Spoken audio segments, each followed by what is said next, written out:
Entre 1837 et 1842, dans une région isolée de la Louisiane, les sages-femmes commencèrent à remarquer quelque chose d'impossible. Des enfants naissaient dans les quartiers des esclaves, avec des cheveux d'or pâle et des yeux bleus comme le ciel d'hiver.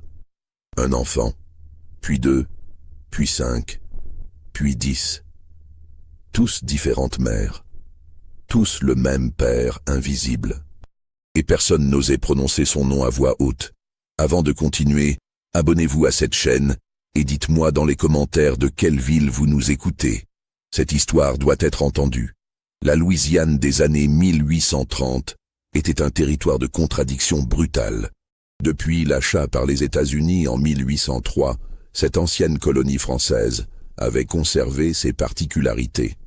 Le Code noir hérité de la France, un système de caste complexe basé sur les fractions de sang africains, et une société créole qui reconnaissait des nuances que le reste du Sud-Américain refusait de voir. Les gens libres de couleur possédaient des propriétés, certains possédaient même des esclaves. Les planteurs français et espagnols avaient créé un monde où les règles étaient à la fois plus rigides et plus perméables qu'ailleurs.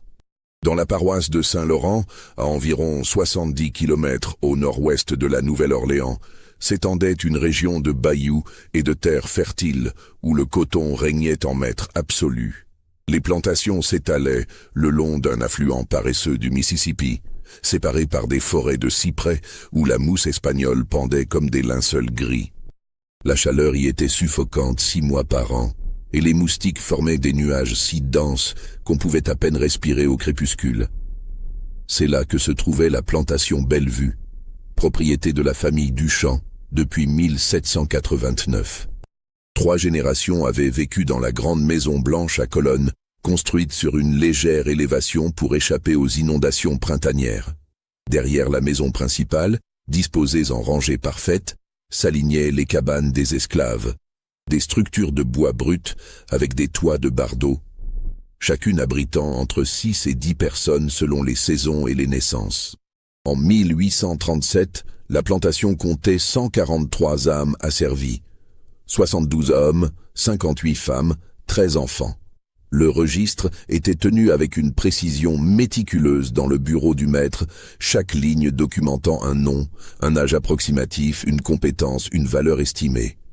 Ce registre allait devenir le premier témoin silencieux d'une anomalie que personne ne voulait voir. Tout commença avec une naissance, au printemps de 1837. Madeleine, une jeune femme de 19 ans qui travaillait aux cuisines, accoucha d'un fils dans sa cabane par une nuit d'orage. La sage-femme de la plantation, une femme nommée Hortense qui avait mis au monde plus de 200 enfants au cours de ses 50 années, faillit laisser tomber le nouveau-né lorsqu'elle le vit pour la première fois. L'enfant avait la peau claire, d'accord, ce n'était pas inhabituel. Les enfants métis naissaient régulièrement sur les plantations, fruit de violences que tout le monde connaissait mais que personne ne nommait. Mais cet enfant était différent. Sa peau n'était pas café au lait, elle était presque blanche, avec à peine une nuance dorée. Et surtout, il avait des cheveux fins comme de la soie, d'un blond presque blanc. Et lorsqu'il ouvrit les yeux quelques heures après sa naissance, ils étaient d'un bleu profond et clair. Hortense connaissait les règles non dites. Elle enveloppa l'enfant rapidement, le plaça dans les bras tremblants de Madeleine et dit simplement « Cet enfant est à toi. Tu ne dis rien à personne de comment il est. Tu comprends ?» Madeleine hocha la tête, les larmes coulant silencieusement sur ses joues. Mais les secrets ne restent jamais secrets longtemps dans un espace aussi confiné qu'une plantation. En quelques jours, toutes les femmes du quartier des esclaves savaient. Elles venaient voir l'enfant avec des expressions de pitié et de peur mêlées. Certaines chuchotaient des prières, d'autres détournaient simplement le regard. Ce qui rendait la situation encore plus étrange, c'est que Madeleine n'avait jamais été vue en compagnie d'un homme blanc. Elle travaillait exclusivement dans les cuisines de la grande maison, sous la supervision directe de Madame Duchamp, une femme sévère qui ne tolérait aucune familiarité entre les domestiques et la famille. Les cuisines étaient un territoire féminin. Madeleine, 2 autres cuisinières et les servantes qui apportèrent les plats. Les hommes blancs n'y entraient presque jamais. Alors qui était le père? 6 mois plus tard, en automne, une autre femme accoucha. Céleste, 24 ans, qui travaillait au champ. Son enfant, une fille, avait exactement les mêmes caractéristiques. Cheveux blonds, yeux bleus, peau à peine ombrée. Hortense, en voyant le nouveau-né, sentit quelque chose se glacer dans sa poitrine. Ce n'était plus une anomalie, c'était un motif. Céleste non plus n'avait aucun contact connu avec les hommes blancs. Elle passait ses journées courbée dans les champs de coton, entourée exclusivement d'autres esclaves. Elle dormait dans une cabane avec 7 autres femmes. Ses mouvements étaient comptés, surveillés, documentés. Hortense commença à poser des questions discrètes. Ni Madeleine ni Céleste ne voulaient parler. Quand elle insistait, elle devenait muette. Leurs visages se fermaient comme des portes verrouillées. La peur dans leurs yeux était palpable, plus profonde que la simple crainte d'une punition. C'était une terreur qui venait de quelque chose de pire que les coups de fouet. En 1838, 3 autres enfants naquirent avec les mêmes caractéristiques. 3 mères différentes. Toutes jeunes, entre 17 et 26 ans, toutes travaillant dans des secteurs différents de la plantation, toutes incapables ou refusant de nommer le père. Le silence devint une présence vivante dans le quartier des esclaves. Les femmes cessèrent de parler de ces naissances, même entre elles. Quand un nouvel enfant aux cheveux d'or apparaissait, on l'enveloppait rapidement, on le cachait autant que possible. Certaines mères essayaient de teindre les cheveux de leur bébé avec des décoctions de noix, mais rien ne fonctionnait durablement. Les cheveux repoussaient blonds, obstinément blonds. La famille Duchamp vivait dans une ignorance apparente. Armand Duchamp, le maître de Bellevue, était un homme de 42 ans en 1837, réputé pour sa gestion stricte mais relativement moins brutale que certains de ses voisins. Il était marié à Isabelle depuis 20 ans et ils avaient 4 enfants, 3 fils et une fille. La famille entretenait des relations cordiales avec les autres planteurs de la région, assistait aux messes dominicales, organisait des bals 2 fois par an dans la grande maison. Armand passait ses journées à superviser les opérations de la plantation avec son contremaître, un homme blanc du nom de Leblanc, et 2 contremaîtres noirs libres, Jacques et Baptiste, qui géraient directement le travail dans les champs. Il tenait ses registres, calculait ses profits, correspondait avec les marchands de la Nouvelle-Orléans pour la vente du coton. Il semblait n'avoir ni le temps, ni l'inclination pour s'intéresser aux affaires personnelles de ses esclaves. Mais en 1839, quelque chose changea. Un marchand itinérant, un homme du nom de Rousseau qui vendait des outils et des fournitures aux plantations de la région, s'arrêta à Bellevue un après-midi de juin. Pendant que les transactions commerciales se déroulaient dans le bureau d'Armand, Rousseau vit jouer dans la cour derrière les cabanes plusieurs enfants. 2 d'entre eux, un garçon d'environ 2 ans et une fille d'1 an, avaient des cheveux blonds éclatants sous le soleil. Rousseau, qui connaissait les codes raciaux de la Louisiane aussi bien que n'importe qui, fronça les sourcils. Il demanda négligemment à Baptiste, qui l'accompagnait, « Ces enfants là-bas, ce sont des quarterons. » Quarteron désignait une personne ayant un quart de sang africain, généralement le résultat d'un parent blanc et d'un parent mulâtre. Baptiste répondit avec prudence, « Des enfants de la plantation, monsieur, rien de plus. » Mais Rousseau avait l'œil exercé d'un homme qui avait vu des milliers d'esclaves dans sa vie. Ces enfants n'étaient pas des quarterons ordinaires, ils étaient presque blancs. Il ne dit rien de plus ce jour-là, mais lorsqu'il quitta Bellevue, il emporta avec lui une curiosité qui allait germer. 2 mois plus tard, lors d'un dîner chez un planteur voisin, Rousseau mentionna casually ce qu'il avait vu. Duchamp a des enfants étranges dans ses quartiers, des cheveux blonds comme des Scandinaves. Jamais rien vu de tel. La remarque fut accueillie par un silence inconfortable, puis quelqu'un changea rapidement de sujet. Mais le lendemain, un des invités, un planteur nommé Delaporte, se rendit à Bellevue sous prétexte d'affaires. Il demanda à voir les registres de naissance, comme c'était parfois le cas, entre planteurs qui échangeaient ou vendaient des esclaves. Armand, sans se douter de rien, ouvrit ses livres. Delaporte parcourut les entrées des 5 dernières années. 5 enfants nés de mères différentes, tous enregistrés comme « mulâtre clair » dans la colonne des descriptions physiques, mais aucune mention de père. C'était inhabituel mais pas extraordinaire. Les pères étaient rarement enregistrés officiellement, surtout quand ils étaient en blanc. Ce qui attira l'attention de Delaporte fut autre chose. Les dates de naissance étaient espacées de manière presque régulière. Tous les 6 à 8 mois, un nouvel enfant aux caractéristiques similaires naissait. Et toutes les mères étaient âgées de moins de 26 ans au moment de la conception. Delaporte ne dit rien à Armand. Il repartit avec une idée troublante qui germait dans son esprit. Ce soir-là, il écrivit une lettre à son frère, un avocat à la Nouvelle-Orléans, décrivant ce qu'il avait observé. « Je crois qu'il se passe quelque chose d'inhabituel à Bellevue », écrivit-il. « Quelque chose qui pourrait avoir des implications légales et sociales considérables. » L'année 1840 marqua un tournant. 3 événements convergèrent pour faire émerger ce qui avait été maintenu dans l'ombre. Premièrement, une des mères, une jeune femme nommée Amélie, mourut en couche en février. Son enfant survécut, un garçon aux cheveux d'or pâle. Mais avant de mourir, Amélie, dans son délire de fièvre, prononça des mots que plusieurs femmes présentes entendirent clairement. « Il vient la nuit. Il ouvre la porte sans bruit. On ne peut pas crier, on ne peut pas dire non. Il choisit qui il veut. » Les femmes qui entendirent cela restèrent pétrifiées. Hortense, qui était là, comprit enfin. Ce n'étaient pas plusieurs hommes différents. C'était un seul homme.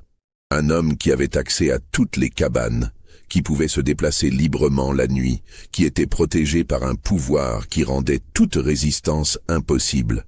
Deuxièmement, en avril, un incident se produisit. Une jeune esclave de 16 ans, récemment transférée d'une plantation voisine, se mit à hurler au milieu de la nuit. Les habitants de sa cabane la trouvèrent recroquevillée dans un coin, tremblante et incohérente. Quand on réussit enfin à la calmer, elle balbutia quelque chose à propos d'une ombre qui était entrée, d'une main sur sa bouche, d'une voix qui avait murmuré « Tu ne diras rien, si tu parles, ta famille mourra ». Les autres femmes de la cabane échangèrent des regards lourds de sens. Elles savaient. Elles comprirent que la nouvelle venue venait de recevoir la visite. Troisièmement, et c'est peut-être le plus significatif, Madame Isabelle Duchamp commença à avoir des soupçons, non pas à cause des enfants eux-mêmes, qu'elle voyait rarement de près, mais à cause du comportement de son mari. Armand était devenu de plus en plus distant, irritable. Il passait des heures dans son bureau le soir, prétendument à travailler sur les comptes, mais quand elle frappait à sa porte, elle le trouvait souvent simplement assis, fixant le vide, un verre de whisky à la main. Un soir de mai, Isabelle entendit son mari quitter la chambre conjugale vers minuit. Ce n'était pas la première fois. Curieuse et inquiète, elle se leva silencieusement et le suivit à distance. Armand descendit l'escalier, sortit par la porte arrière et se dirigea vers les quartiers des esclaves. Isabelle le regarda disparaître dans l'obscurité. Son cœur battait si fort qu'elle pouvait l'entendre dans ses oreilles. Elle ne le suivit pas plus loin. Elle retourna dans sa chambre, s'assit sur son lit, et pour la première fois, permit à des pensées qu'elle avait repoussées depuis des années de prendre forme complète dans son esprit. Elle se souvint de conversations interrompues entre domestiques qu'elle avait surprises, de regards furtifs, de silences soudains quand elle entrait dans une pièce, de la façon dont certaines jeunes femmes tremblaient en sa présence, non pas de respect, mais de peur. Le lendemain matin, Isabelle convoqua Hortense dans son salon privé. Elle ferma la porte et dit simplement « Parle-moi des enfants aux cheveux blonds ». Hortense, vieille et fatiguée, lasse de porter ce poids seule, hésita seulement un instant. Puis elle parla. Elle décrivit chaque naissance, chaque enfant, chaque mère silencieuse et terrifiée. Elle ne nomma pas explicitement le père, mais elle n'en avait pas besoin. Les implications étaient claires comme de l'eau de source. Isabelle l'écouta en silence, son visage devenant de plus en plus pâle. Quand Hortense eut fini, il y eut un long silence. Puis Isabelle dit d'une voix tremblante: « Combien ? » « 8 jusqu'à présent, madame. 8 enfants vivants. Amélie est morte avec le 9e. Et toutes ces femmes, elles ont été... » Hortense hocha la tête. « Aucune n'a choisi, madame. Aucune n'a parlé. Aucune n'a pu refuser. » Ce que fit Isabelle ensuite resta un mystère pour beaucoup, mais les conséquences furent évidentes. Elle ne confronta pas son mari directement. Au lieu de cela, elle commença une campagne silencieuse et méthodique. D'abord, elle réorganisa le travail dans la maison. Toutes les jeunes femmes furent transférées aux champs ou à la laverie, remplacées dans les services domestiques par des femmes plus âgées ou des enfants. Elle justifia cela par un besoin de plus d'expérience et de fiabilité dans la maison. Armand ne fit aucun commentaire. Ensuite, elle commença à tenir elle-même un registre parallèle, un journal qu'elle cachait dans un compartiment secret de sa commode. Elle y notait les dates, les noms, les observations. Elle interrogeait discrètement les domestiques, collectait des informations, construisait un dossier. Mais elle fit une erreur. Elle en parla à son fils aîné, Édouard, qui avait 23 ans et qui devait hériter de la plantation. Elle pensait qu'il devait savoir, qu'il devait comprendre la gravité de la situation pour l'avenir de la famille. Édouard réagit d'une manière qu'elle n'avait pas anticipée. Il était furieux, non pas contre son père, mais contre sa mère. « Comment oses-tu salir le nom de notre famille avec de telles accusations ?» hurla-t-il. « Ce sont des esclaves, leurs enfants sont notre propriété. Que tu penses qu'ils sont de sang du champ ou non n'a aucune importance. » La confrontation entre Isabelle et Édouard fut entendue par plusieurs domestiques. Les rumeurs commencèrent à circuler, non seulement dans la plantation mais au-delà, portées par les esclaves qui allaient au marché, par les visiteurs, par les marchands itinérants. En juillet 1840, un événement étrange se produisit. Un homme se présenta à Bellevue, se décrivant comme un inspecteur sanitaire, mandaté par les autorités de la Nouvelle-Orléans pour enquêter sur les conditions de vie dans les plantations suite à des épidémies récentes de fièvre jaune. C'était plausible. De telles inspections avaient lieu occasionnellement. L'homme qui se présenta comme Monsieur Fontaine passa 2 jours à Bellevue. Il inspecta les quartiers des esclaves, posa des questions sur l'alimentation, l'eau, les soins médicaux. Mais il porta une attention particulière aux enfants. Il demanda à voir tous les enfants de moins de 5 ans, examina leurs caractéristiques physiques, posa des questions sur leur mère. Armand, qui était présent lors de certaines de ces inspections, semblait nerveux. Quand Fontaine demanda à consulter les registres de naissance, Armand hésita visiblement avant de les fournir. Ce que personne ne sut à l'époque, c'est que Fontaine n'était pas un inspecteur sanitaire. C'était l'avocat frère de Delaporte, envoyé pour enquêter discrètement sur ce que son frère avait décrit. Il repartit avec des notes détaillées et, surtout, avec des croquis de certains des enfants qu'il avait réussi à faire discrètement.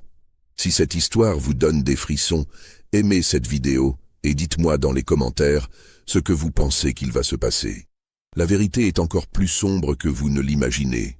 En septembre 1840, tout éclata au grand jour d'une manière que personne n'aurait pu prédire. Une jeune femme, nommée Joséphine, 19 ans, découvrit qu'elle était enceinte. Elle savait de qui. Elle savait ce que cela signifiait. Et contrairement aux autres, elle décida qu'elle ne pouvait pas garder ce silence. Une nuit, profitant de l'obscurité, Joséphine s'échappa de la plantation. C'était un acte désespéré et presque suicidaire. Les patrouilles de milice sillonnaient les routes, les chiens étaient dressés pour traquer les fugitifs, les punitions pour tentative d'évasion étaient brutales. Mais Joséphine était au-delà de la peur. Elle était habitée par quelque chose de plus fort, la rage. Elle marcha toute la nuit à travers les marais, évitant les routes principales. À l'aube, épuisée et couverte de boue, elle arriva à une petite église catholique à la périphérie d'un village. Elle tambourina à la porte du presbytère jusqu'à ce que le prêtre, le père Mathieu, un homme dans la soixantaine, ouvre. Ce que Joséphine dit au père Mathieu ce matin-là resta entre eux pendant quelques jours. Mais le prêtre, bouleversé par son témoignage, prit une décision qui allait avoir des répercussions considérables. Il écrivit une lettre à l'évêque de la Nouvelle-Orléans, décrivant ce qu'on lui avait rapporté. Un maître de plantation qui violait systématiquement ses esclaves, engendrant une lignée d'enfants qu'il maintenait en esclavage, violant ainsi non seulement les lois de Dieu, mais potentiellement aussi les lois complexes de la Louisiane concernant les relations entre races. L'évêque, un homme politique autant que religieux, comprit immédiatement les implications explosives. Si cela était vrai et devenait public, cela pourrait créer un scandale qui ébranlerait la structure même de la société louisianaise. Les enfants de maîtres blancs par des femmes esclaves n'étaient pas rares, mais généralement, ils étaient soit affranchis, soit vendus discrètement ailleurs. Maintenir délibérément ses propres enfants en esclavage, surtout en si grand nombre, était considéré comme moralement répréhensible, même par les standards de l'époque. L'évêque envoya un émissaire discret pour enquêter. Cet émissaire, un jeune prêtre nommé Père Louis, arriva à Bellevue début octobre sous prétexte d'une visite pastorale de routine. Pendant 3 jours, Père Louis resta à Bellevue.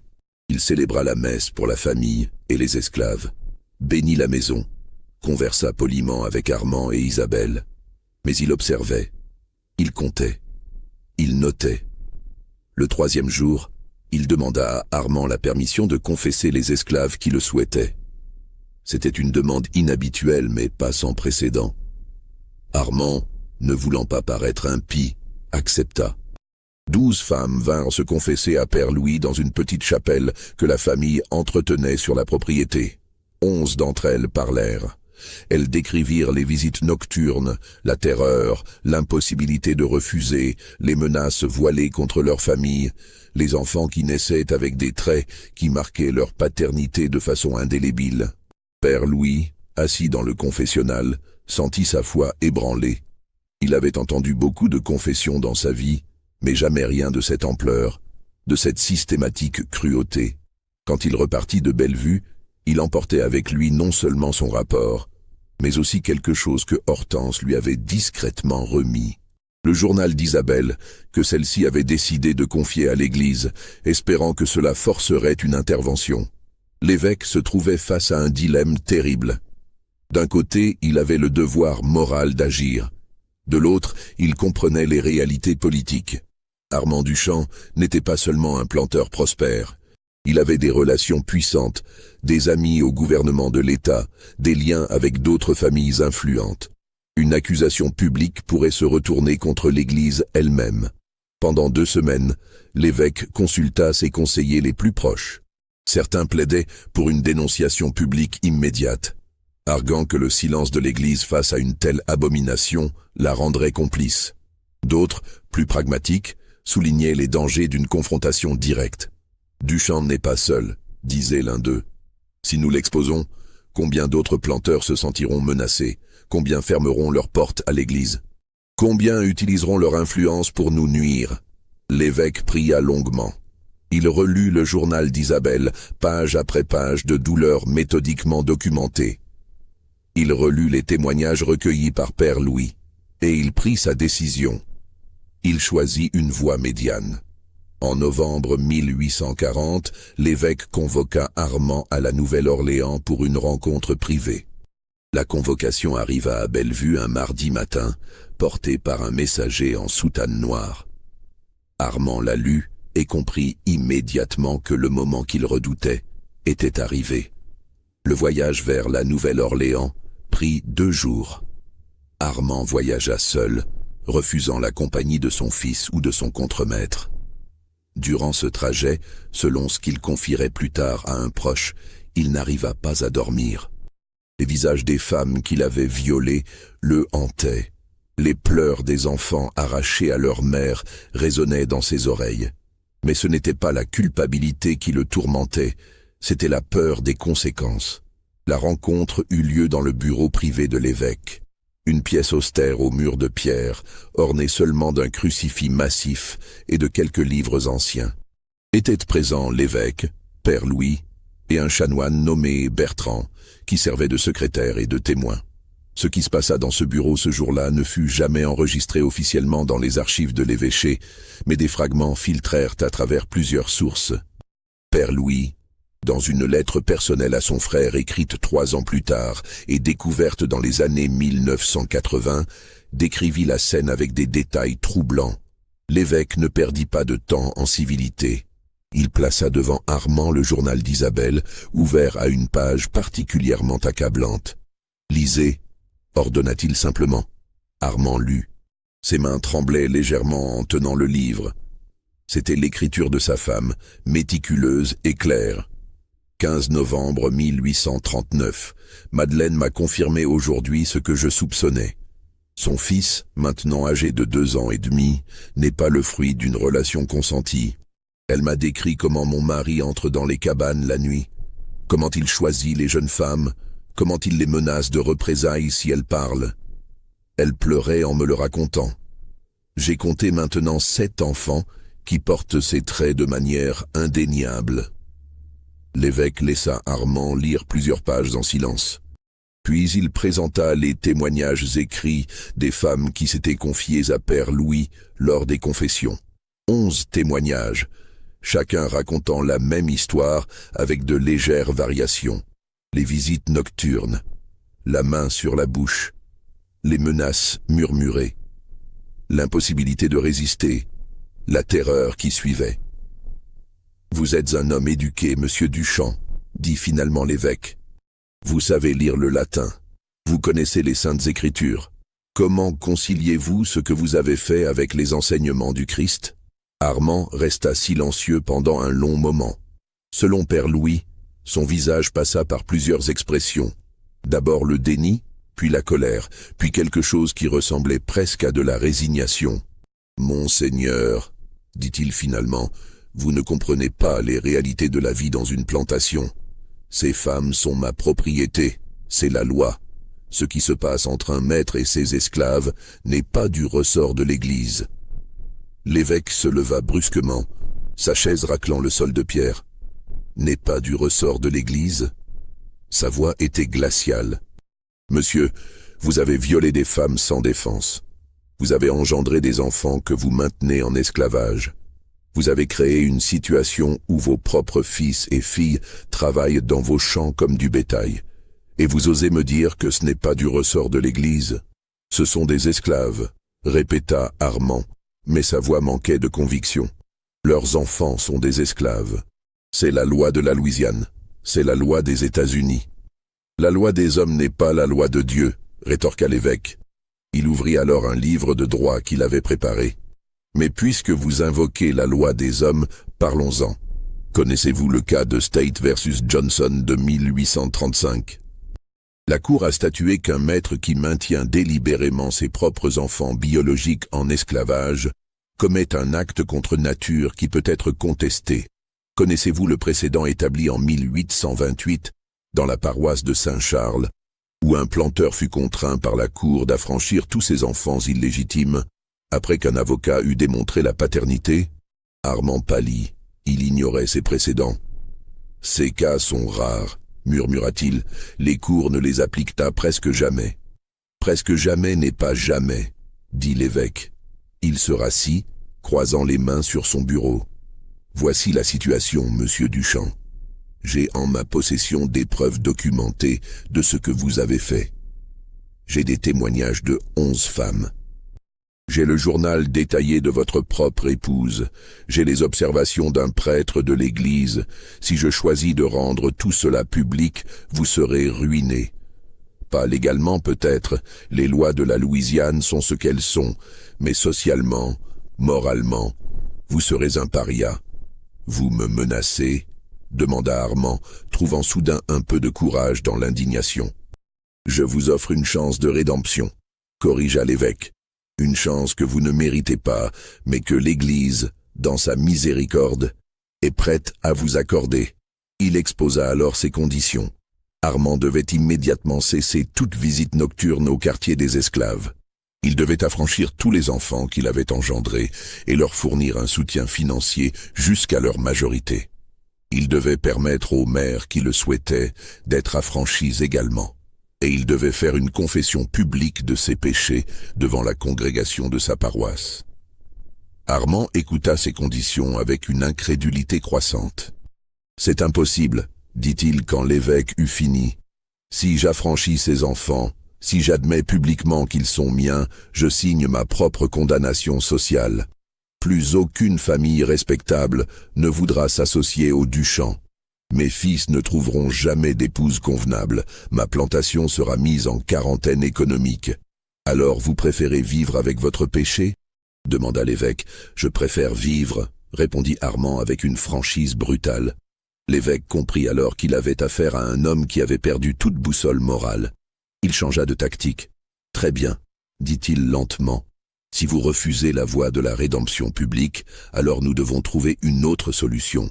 Une solution qui arrête les abus tout en évitant le scandale public.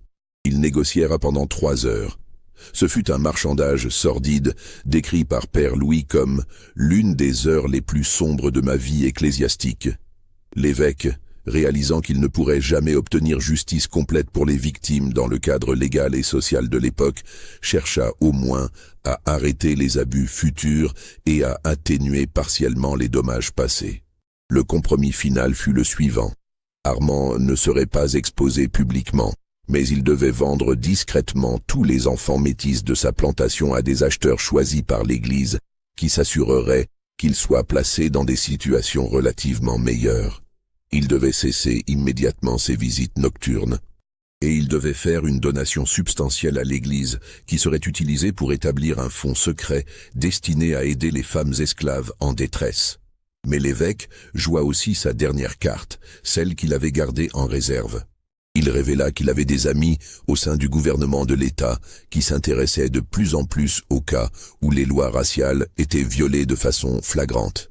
Il mentionna spécifiquement le nom d'un juge réformiste de la Nouvelle-Orléans qui cherchait des cas tests pour établir de nouveaux précédents sur les droits des enfants métis. « Si vous refusez cet arrangement, dit l'évêque avec une froideur calculée, je transmettrai tous ces documents à ce juge. Il sera ravi d'avoir un cas aussi documenté. Et contrairement à moi, il n'aura aucun scrupule à vous traîner devant les tribunaux, devant l'opinion publique, devant Dieu et devant les hommes. » Armand comprit qu'il était acculé. Il accepta les termes, mais avec une modification cruciale qui révélait sa nature véritable. Au lieu de permettre à l'Église de placer les enfants, il insista pour contrôler leur vente. « Je les vendrai, dit-il, mais je choisirai à qui, et l'argent de la vente sera le mien, que j'utiliserai comme bon me semble. » L'évêque, épuisé et dégoûté, accepta finalement. C'était une victoire partielle et amère, mais c'était mieux que rien. Armand quitta cette rencontre pâle et tremblant. Il savait qu'il avait évité la catastrophe publique, mais à quel prix? Sur le chemin du retour vers Bellevue, il s'arrêta dans une taverne et se saoula pour la première fois de sa vie. Le tavernier, qui raconterait plus tard cette histoire à un journaliste, décrivit un homme qui pleurait dans son whisky, murmurant des choses incompréhensibles sur les yeux bleus qui le jugeaient. De retour à Bellevue, Armand prit une décision qui glacera les témoins. Il n'attendit même pas une semaine. En décembre 1840, 3 jours après son retour, il convoqua Leblanc, son contremaître, et lui donna des instructions précises. Tous les enfants métis de moins de 4 ans doivent être préparés pour la vente, dit-il. Sa voix était plate, dépourvue d'émotion. Contacte des marchands d'esclaves de différentes villes. Je ne veux pas qu'ils aillent tous au même endroit. Disperse-les, le plus loin possible. Différents états si c'est possible. Leblanc, un homme dur qui avait vu beaucoup de choses cruelles dans sa vie, hésita. Monsieur Duchamp, dit-il prudemment. Certains de ces enfants sont très jeunes. Certains n'ont même pas 1 an. Séparés des enfants si jeunes de leur mère, les acheteurs n'aimeront pas ça. Les bébés ont besoin de leur mère pour survivre. Alors vends les mères avec eux si nécessaire, répondit Armand. Puis, se reprenant, il ajouta, non, vends seulement les enfants. Les mères restent, Elles sont utiles pour le travail. La nouvelle se répandit dans les quartiers des esclaves comme un feu de brousse. La panique fut instantanée et totale. Les mères qui avaient des enfants aux cheveux blonds comprirent immédiatement ce qui allait se passer. Certaines tentèrent de cacher leurs enfants, les gardant dans les cabanes, refusant de les laisser sortir. D'autres supplièrent à genoux les contremaîtres, offrant de travailler davantage, de faire n'importe quoi, si seulement on leur laissait leurs enfants. Hortense, maintenant âgée de 62 ans et affaiblie par les années, essaya d'intervenir. Elle se rendit à la grande maison et demanda à voir Madame Duchamp, oubliant qu'Isabelle était partie depuis des mois. C'est Armand lui-même qui la reçut dans le hall d'entrée. « Monsieur, dit-elle, sa voix tremblante mais déterminée, vous ne pouvez pas faire ça. Ces enfants sont des bébés. Ils mourront sans leur mère. Ayez pitié, au nom du ciel. » Armand la regarda avec des yeux froids. « Tu oublies ta place, Hortense. Retourne au quartier. Si tu parles encore de ça, tu seras fouetté. » Le processus de vente commença une semaine plus tard. Les marchands d'esclaves arrivèrent un par un, sur plusieurs jours, pour éviter d'attirer l'attention. Chacun examinait un ou deux enfants, négociait le prix et repartait. Les scènes qui se déroulèrent durant ces jours restèrent gravées dans la mémoire collective de Bellevue pendant des générations. Madeleine, la première mère, celle dont le fils avait déclenché toute cette histoire, se battit littéralement quand on vint chercher son enfant. 3 hommes durent la maîtriser pendant qu'un marchand emportait le garçon, maintenant âgé de 3 ans et demi, qui hurlait et tendait les bras vers sa mère. Les cris de l'enfant « Maman, maman !» résonnèrent dans toute la plantation jusqu'à ce qu'ils disparaissent au loin dans la carriole du marchand. Madeleine fut fouettée après pour avoir résisté. 10 coups de fouet qui laissèrent son dos en lambeaux. Mais elle ne cria pas pendant le châtiment. Elle resta silencieuse, les yeux fixes sur l'horizon où son fils avait disparu. Cette nuit-là, elle refusa de manger. Elle refusa de parler. Elle resta assise dans sa cabane, immobile comme une statue, berçant dans ses bras la couverture dans laquelle son fils avait dormi. Céleste, dont la fille avait maintenant 3 ans, essaya une autre approche. Elle supplia le marchand qui venait chercher son enfant, lui offrant tout ce qu'elle possédait, c'est-à-dire presque rien. « Je travaillerai pour vous gratuitement toute ma vie, » dit-elle. « Vendez-nous ensemble. Je ne causerai jamais de problème. Je serai l'esclave la plus obéissante que vous ayez jamais eue. Juste ne me prenez pas ma fille. S'il vous plaît, s'il vous plaît. » Le marchand, un homme du nom de Perkins qui travaillait dans le commerce depuis 20 ans, était troublé. Il avait vu beaucoup de séparations, mais il y avait quelque chose de particulièrement dérangeant dans celle-ci. L'enfant était si clairement métisse, presque blanche, avec ses boucles blondes et ses yeux bleus qui regardaient avec incompréhension sa mère qui pleurait. « Pourquoi Duchamp vend-il cet enfant ?» demanda-t-il à Leblanc. « Elle est presque blanche. Elle aurait plus de valeur en tant que servante domestique ici. » Leblanc haussa les épaules, mal à l'aise. « Les ordres du maître. Vous voulez l'enfant ou non ?» Perkins acheta la fillette pour un prix dérisoire, sachant qu'il pourrait la revendre beaucoup plus cher à la Nouvelle-Orléans comme domestique potentiel. Mais en quittant Bellevue ce jour-là, avec l'enfant qui pleurait à l'arrière de sa carriole en appelant sa mère, il se sentit souillé d'une manière qu'il n'avait jamais ressentie auparavant dans son métier. Il écrirait plus tard dans une lettre à son frère. « J'ai vu beaucoup de choses dans ce commerce, mais ce jour-là, à Bellevue, j'ai vu quelque chose qui m'a glacé le sang. Une mère dont on arrachait l'enfant, et l'enfant qui avait le visage de son maître imprimé sur ses traits. C'était contre nature. » En tout, 8 enfants furent vendus sur une période de 3 semaines. Le plus jeune avait 6 mois, le plus âgé 3 ans et demi. Ils furent dispersés à travers la Louisiane, le Mississippi, l'Alabama et jusqu'en Arkansas. Armand tint des registres méticuleux de ses ventes, notant les noms des acheteurs, les prix payés, les destinations prévues. Ce registre, découvert des décennies plus tard dans une malle abandonnée dans le grenier de la grande maison, constituait un document d'une froideur bureaucratique glaçante.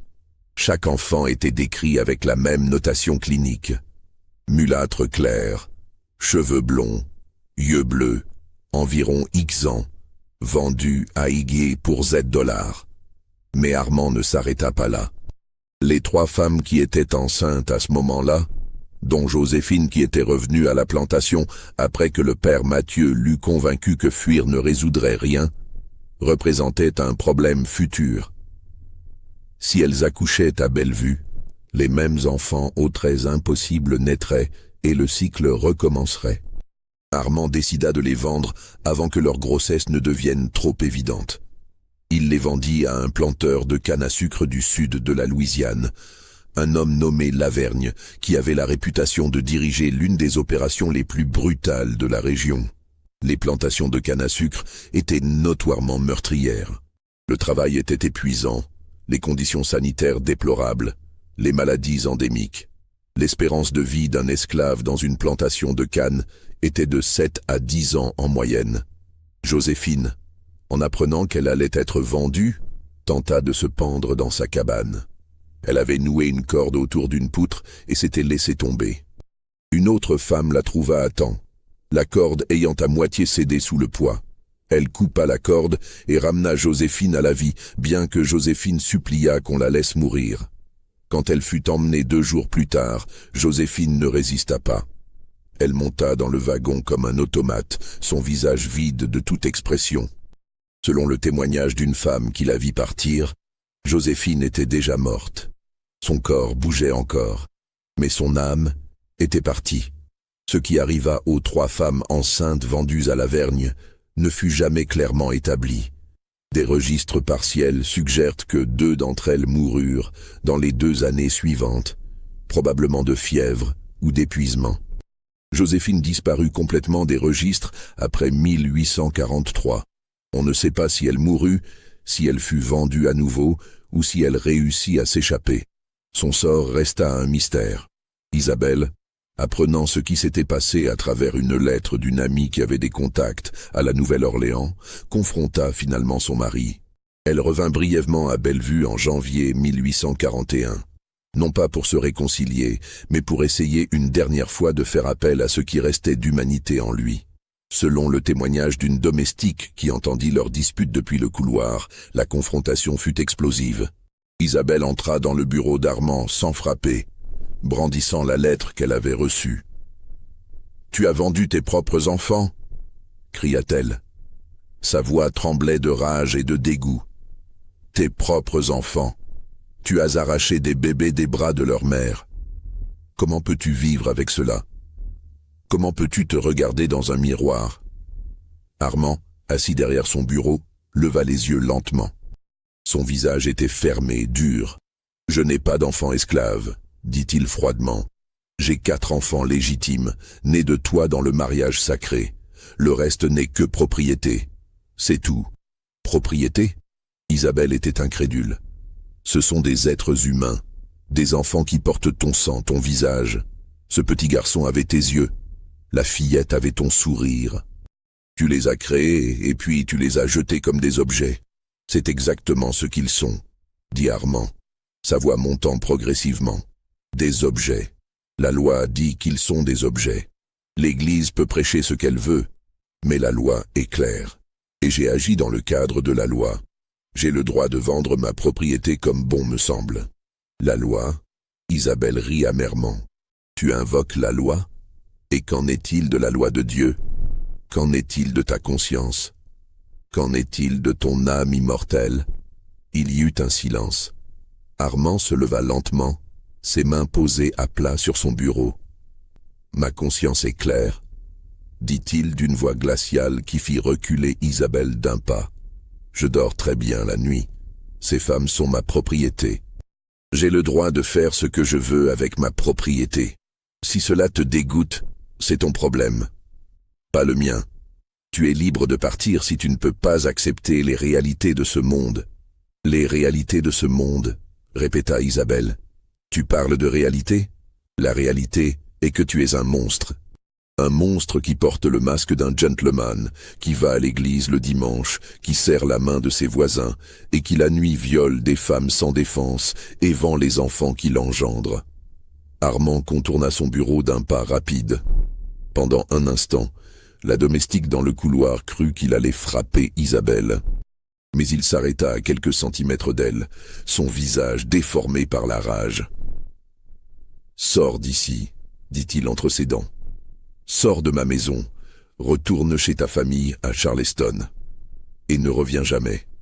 Tu n'es plus ma femme. Tu n'as jamais compris ce que signifie diriger une plantation, ce que signifie maintenir l'ordre, ce que signifie faire ce qui est nécessaire pour survivre dans ce monde. » Isabelle le regarda avec un mélange de pitié et d'horreur. « Non, dit-elle doucement, c'est toi qui ne comprends pas. Tu as vendu ton âme, et un jour, tu devras répondre de ça. Pas devant moi, pas devant la loi, mais devant Dieu. » Cette nuit-là, Isabelle fit ses valises. Elle quitta Bellevue avec sa fille unique, Marie, âgée de 16 ans, qui pleura durant tout le voyage vers Charleston. Dans les lettres qu'Isabelle écrivit à sa sœur dans les années qui suivirent, elle décrivit l'homme qu'elle avait épousé comme un étranger, un monstre portant le masque d'un gentleman, un homme qui a perdu son humanité quelque part dans l'obscurité et qui refuse de la chercher. Elle ne revit jamais Armand. Elle mourut en 1847 d'une pneumonie, à 52 ans. Dans son testament, elle légua tout ce qu'elle possédait à des organisations abolitionnistes du Nord.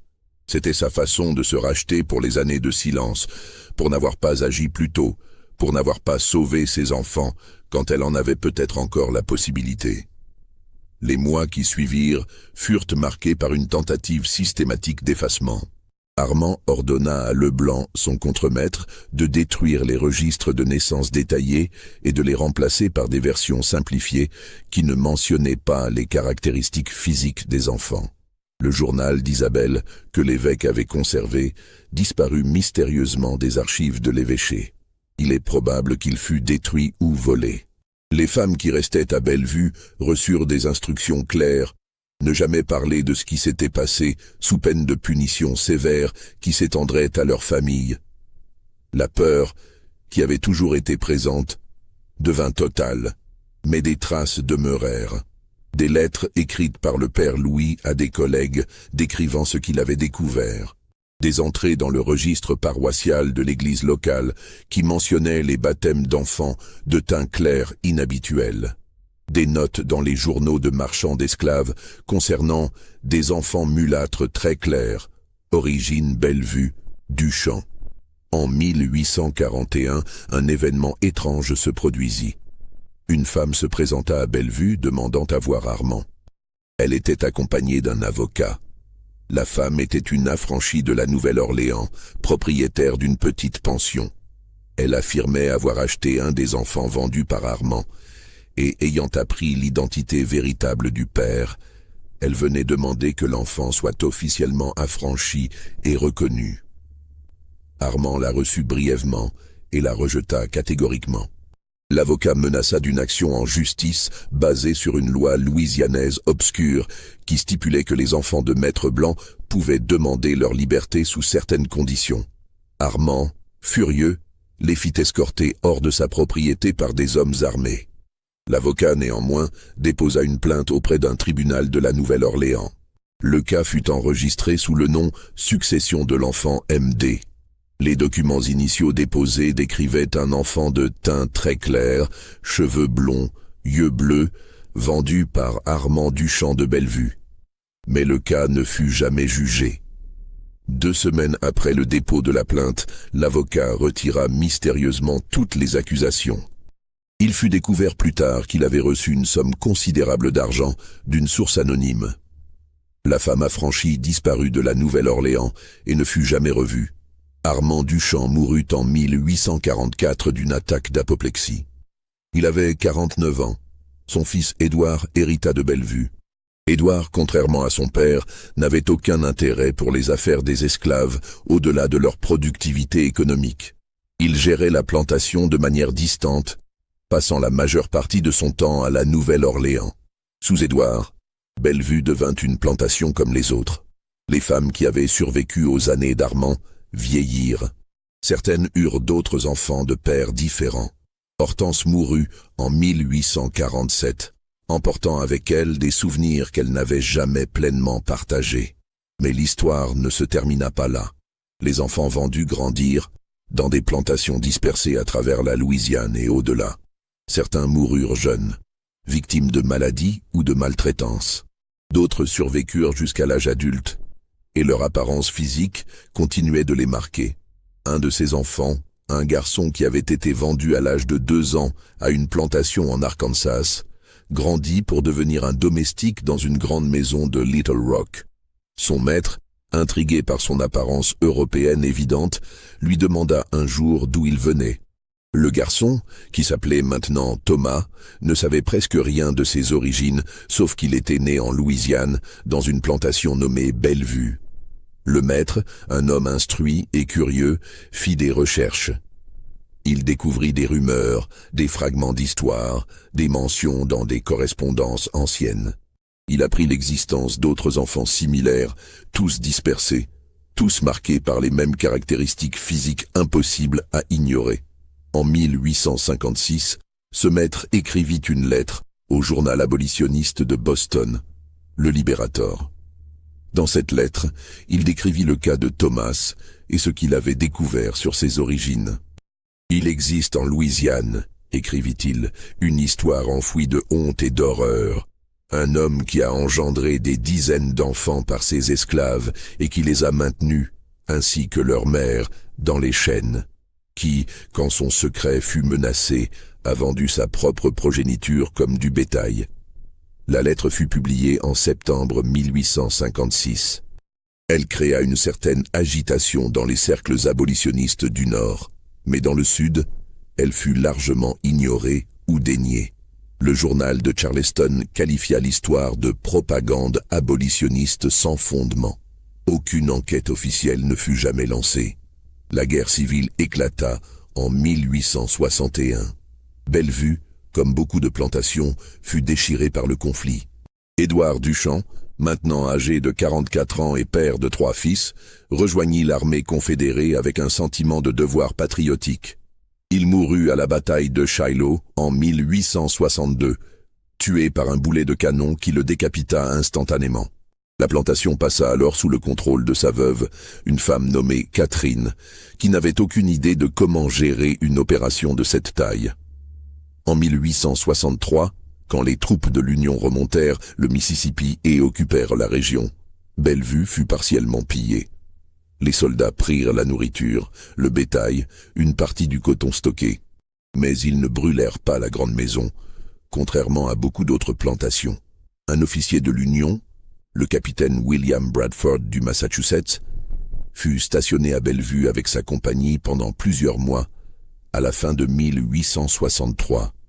Bradford était un homme inhabituel pour son époque, un aboli ioniste convaincu qui voyait dans cette guerre une croisade morale autant qu'un conflit politique. Il était également un homme méthodique qui aimait documenter ce qu'il voyait. Il tenait un journal personnel détaillé, décrivant non seulement les opérations militaires, mais aussi ses observations sur la société sudiste, sur l'esclavage, sur les réalités qu'il découvrait dans chaque plantation occupée. À Bellevue, Bradford remarqua rapidement quelque chose d'inhabituel. Parmi les esclaves récemment libérés qui restaient sur la propriété, plusieurs femmes d'âge moyen portaient des expressions de deuil profond qui semblaient aller au-delà de la simple perte de fils ou de mari pendant la guerre. Un soir, alors qu'il supervisait la distribution de rations, Bradford engagea la conversation avec une femme nommée Céleste. Elle avait maintenant 48 ans, son visage marqué par des décennies de travail et de souffrance. Mais il y avait quelque chose dans ses yeux, une tristesse abyssale, qui intrigua Bradford. « Vous êtes libre maintenant ?» lui dit-il en français, langue qu'il avait apprise durant ses études. « Pourquoi restez-vous ici ?» Céleste le regarda longuement avant de répondre. « Où irai-je, monsieur? Je suis né ici. Ma mère est enterrée ici, et ma fille a disparu d'ici il y a 23 ans. Je reste au cas où elle reviendrait me chercher. »« Votre fille ?» Bradford fronça les sourcils. « Elle a été vendue ?» Céleste hocha la tête, les larmes commençant à couler silencieusement sur ses joues. Et alors peut-être parce que Bradford était un étranger, Peut-être parce que l'ordre ancien s'était effondré et que les vieux silences n'avaient plus de sens. Elle parla. Elle raconta toute l'histoire. Les visites nocturnes, les enfants impossibles, la terreur, les ventes. Bradford écouta, d'abord incrédule puis horrifié. Quand elle eut fini, il demanda « Combien d'autres femmes ont vécu la même chose ?» « Toutes celles qui étaient jeunes à l'époque, » répondit Céleste. « Une douzaine au moins. Certaines sont parties, certaines sont mortes. Mais nous qui restons, nous nous souvenons. Nous nous souviendrons toujours. » Bradford passa les jours suivants à interviewer d'autres femmes.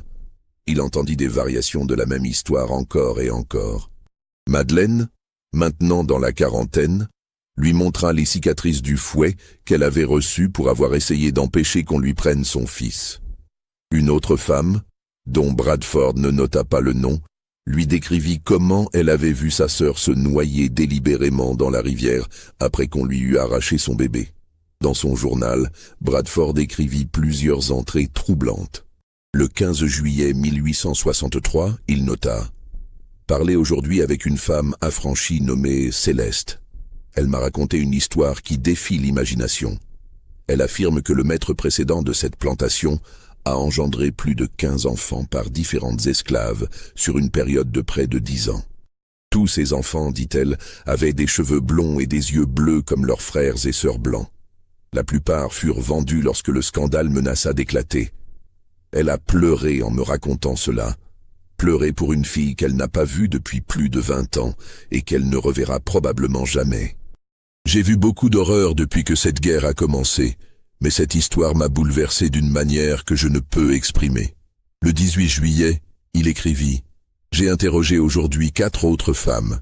Toutes confirment essentiellement le même récit. Un maître qui violait systématiquement ses esclaves, qui engendrait des enfants qu'il gardait en esclavage, qui les vendait quand leur existence devenait trop visible. Si même la moitié de ce qu'on me raconte est vrai, alors ce qui s'est passé ici représente une perversion de la nature humaine qui surpasse tout ce que j'ai entendu jusqu'à présent sur l'esclavage. Et je pensais en avoir déjà beaucoup entendu. » Le 23 juillet, Bradford écrivit quelque chose de particulièrement révélateur. « J'ai fouillé dans les papiers laissés dans la grande maison. La veuve Duchamp, terrifiée par notre présence, a fui vers des parents en Alabama, abandonnant presque tout. Dans le bureau du défunt maître, j'ai trouvé des registres. Parmi eux, un livre de comptes détaillant des ventes d'esclaves effectuées en 1840 et 1841. 8 enfants, tous décrits comme mulâtres clairs, cheveux blonds, yeux bleus, vendus à différents marchands pour des prix dérisoires. C'est là, noir sur blanc, la preuve de ce que ces femmes m'ont raconté. Ce livre existe. Cette horreur a vraiment eu lieu. » Bradford essaya de compiler un rapport officiel pour ses supérieurs militaires, espérant peut-être que ces informations pourraient être utilisées dans la cause abolitionniste, peut-être pour documenter les horreurs de l'esclavage de manière plus concrète. Mais la guerre était chaotique, ses supérieurs étaient préoccupés par des questions tactiques et stratégiques, et son rapport fut archivé dans un bureau à Washington et oublié. Cependant, Bradford ne put oublier. Dans les lettres qu'il écrivit à sa femme à Boston durant les mois suivants, il revint plusieurs fois sur l'histoire de Bellevue. « Ma chère Sarah », écrivit-il en septembre 1863, « je comprends maintenant pourquoi cette guerre doit être menée jusqu'à la victoire totale. Ce n'est pas seulement une question de préserver l'Union, c'est une question de détruire un système si corrompu, si moralement pourri, qu'il transforme des hommes en monstres et permet des abominations que notre esprit a peine à concevoir. » Après la guerre, Bellevue changea de main plusieurs fois. Catherine Duchamp, la veuve d'Édouard, ne revint jamais. Elle vendit la propriété par l'intermédiaire d'un avocat à un spéculateur du Nord en 1866 pour une fraction de sa valeur d'avant-guerre. Le spéculateur essaya de relancer la plantation avec un système de métaillage, mais il échoua. La terre était épuisée par des décennies de monoculture de coton. L'économie du Sud était en ruine, et les anciens esclaves, maintenant libres, refusaient de travailler dans des conditions qui ressemblaient trop à l'esclavage. La grande maison blanche à colonnes, symbole de la prospérité et du pouvoir des Duchamp, commença à se détériorer. Les planches se détachèrent, les fenêtres se brisèrent, la peinture s'écailla. En 1868, un incendie éclata dans l'aile ouest. Les circonstances ne furent jamais éclaircies. Certains disaient que c'était un accident, une bougie renversée. D'autres chuchotaient que c'était délibéré. Un acte de vengeance symbolique de la part d'anciens esclaves qui voulaient effacer les traces de leur passé. Le feu détruisit une grande partie de la maison, y compris le bureau où Armand avait tenu ses registres. Beaucoup de documents furent perdus dans les flammes, mais pas tous. Certains papiers, conservés dans une malle métallique dans le grenier, survécurent. Ils resteraient là, oubliés, pendant plus d'un siècle. Les cabanes des esclaves, abandonnées, s'effondrèrent lentement. La nature reprit ses droits. Les cyprès et les ronces envahirent les zones où des centaines de personnes avaient vécu, souffert, aimé et perdu. En quelques décennies, il ne resta presque aucune trace visible de l'endroit où les quartiers des esclaves s'étaient trouvés. Mais les gens de la région se souvenaient. Les histoires se transmettaient. Les vieux racontaient aux jeunes. Il y avait un maître à Bellevue, disait-il en créole, qui a fait des choses terribles. Des enfants sont nés qui ne devaient pas exister. Des familles ont été déchirées. Des secrets ont été enterrés. Mais les morts se souviennent. Les ancêtres se souviennent. Céleste vécut jusqu'en 1879. Elle mourut à 64 ans sans jamais avoir revu sa fille. Sur son lit de mort, selon ceux qui étaient présents, elle murmura « Je la verrai bientôt. Je la retrouverai de l'autre côté. Elles sont toutes là-bas, toutes les mères et tous les enfants, ensemble enfin. » Madeleine survécut encore plus longtemps, jusqu'en 1885. Dans ces dernières années, elle perdit progressivement la raison. Elle passait ses journées assise devant sa petite maison, regardant la route, attendant. « Mon fils va revenir », disait-elle à quiconque voulait l'écouter. « Il a des cheveux d'or, vous le reconnaîtrez quand vous le verrez, il va me chercher. » Mais il ne revint jamais. Au XXe siècle, des chercheurs et des historiens commencèrent à s'intéresser aux histoires orales des communautés afro-américaines du Sud. Dans les années 1960, un doctorant en histoire de l'université de Tulane, menant des recherches sur les pratiques d'esclavage en Louisiane, tomba sur une mention dans le journal du capitaine Bradford. Intrigué, il commença à creuser. Il découvrit la lettre publiée dans le Liberator. Il trouva les registres paroissiaux avec leurs mentions cryptiques. Il interviewa des descendants de personnes qui avaient vécu à ou près de Bellevue. Et il entendit encore et encore des variations de la même histoire. Un des témoignages les plus poignants vint d'une femme de 87 ans, nommée Ruth Johnson, petite fille de Céleste. « Ma grand-mère m'a parlé d'une sœur qu'elle n'a jamais connue », raconta Ruth. Une sœur aux cheveux d'or comme le soleil, qui lui a été arrachée quand elle était bébé. Grand-mère gardait un petit ruban bleu qu'elle disait avoir appartenu à cette sœur. Elle le gardait dans une boîte, jusqu'au jour de sa mort. Elle disait que sa sœur était quelque part, peut-être vivante, peut-être morte, mais qu'elle avait le même sang qu'elle, le même sang que celui de l'homme blanc qui les possédait toutes les deux. Le doctorant essaya de localiser des descendants directs des enfants vendus. C'était presque impossible. Les pistes étaient froides, les registres incomplets ou détruits, les noms changés. Mais il trouva quelque chose d'extraordinaire. Dans une petite ville du Mississippi, il rencontra un homme âgé de 63 ans, dont la grand-mère, selon la tradition familiale, était une esclave qui ressemblait à une blanche. Cette grand-mère, selon l'homme, avait été vendue plusieurs fois dans sa jeunesse, avant de finir dans une plantation du Mississippi, où elle avait vécu jusqu'à l'émancipation. Elle avait des cheveux qui, même dans sa vieillesse, conservaient une teinte blonde cendrée inhabituelle, et des yeux bleus délavés. Elle racontait à ses petits-enfants qu'elle était née dans une plantation de Louisiane dont elle ne se souvenait pas du nom, qu'elle avait été séparée de sa mère toute petite et qu'on lui avait dit plus tard qu'elle était la fille d'un diable blanc. Le doctorant ne put jamais prouver de manière définitive le lien entre cette femme et Bellevue, mais les détails correspondèrent de manière troublante. Son travail de recherche fut publié en 1969 dans une revue académique sous le titre « Paternité et propriété, un cas d'inceste racial en Louisiane antebellum ». L'article provoqua un débat considérable dans les cercles universitaires, certains questionnant la fiabilité des témoignages oraux, d'autres défendant leur importance historique. Aujourd'hui, plus d'un siècle et demi après les événements, la vérité complète de ce qui s'est passé à Bellevue reste partiellement obscure. Les documents officiels sont fragmentaires et contradictoires. Les témoignages directs ont disparu avec les générations. Même l'emplacement exact de l'ancienne plantation est sujet à débat, les cartes de l'époque étant imprécises et les repères géographiques ayant changé. Mais l'histoire persiste. Elle vit dans les traditions orales des communautés afro-américaines de Louisiane. Elle apparaît dans les thèses universitaires et les livres d'histoire. Elle est chuchotée lors des réunions familiales quand les vieux parlent des ancêtres et des origines.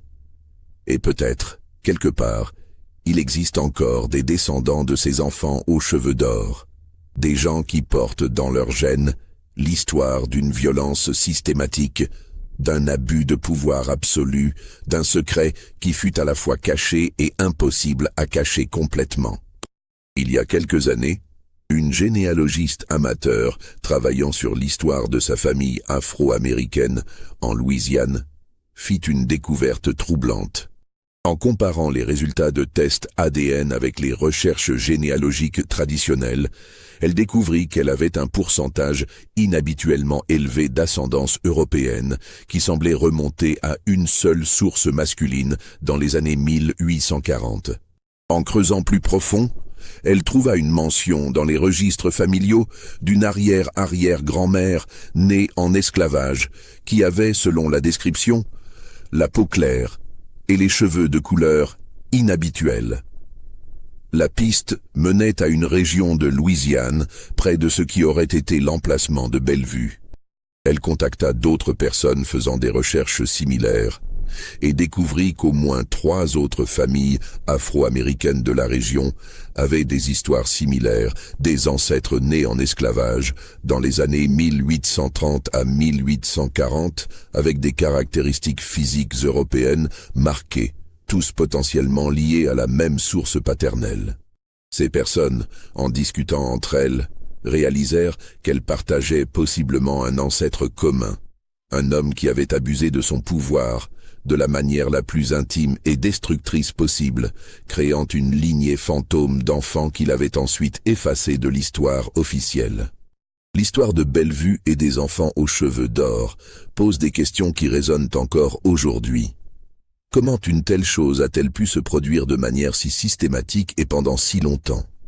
Comment un homme a-t-il pu violer répétitivement les femmes qu'il possédait, engendrer des enfants par elles, puis vendre ces mêmes enfants comme du bétail quand leur existence est devenue inconfortable? La réponse, aussi troublante soit-elle, réside dans la nature même de l'esclavage comme institution. Armand Duchamp n'était pas un monstre unique. Il était le produit d'un système qui accordait aux propriétaires d'esclaves un pouvoir absolu sur les corps et les vies de ceux qu'ils possédaient. Un système qui considérait les enfants nés de femmes esclaves comme propriété, indépendamment de qui était leur père. Un système qui permettait, et même facilitait, les pires abus imaginables. Ce qui rend le cas de Bellevue particulièrement horrifiant, c'est son échelle et sa visibilité. Les enfants aux cheveux blonds et aux yeux bleus rendèrent l'abus impossible à ignorer complètement. Et pourtant, même face à une évidence aussi flagrante, le système a protégé le perpétrateur et a puni les victimes. Les mères ont été réduites au silence par la peur.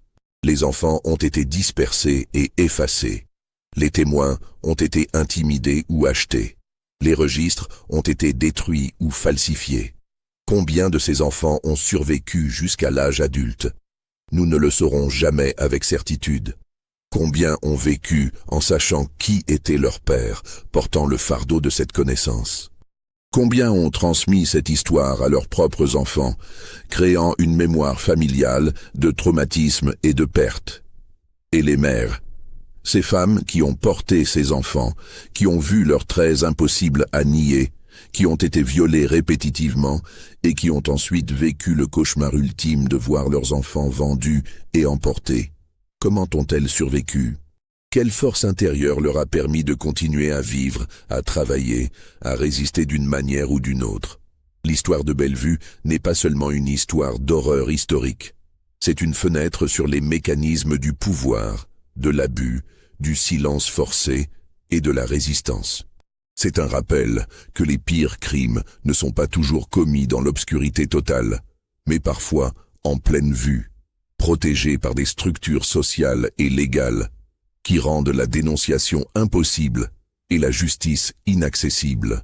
Et c'est une histoire qui n'est pas complètement terminée.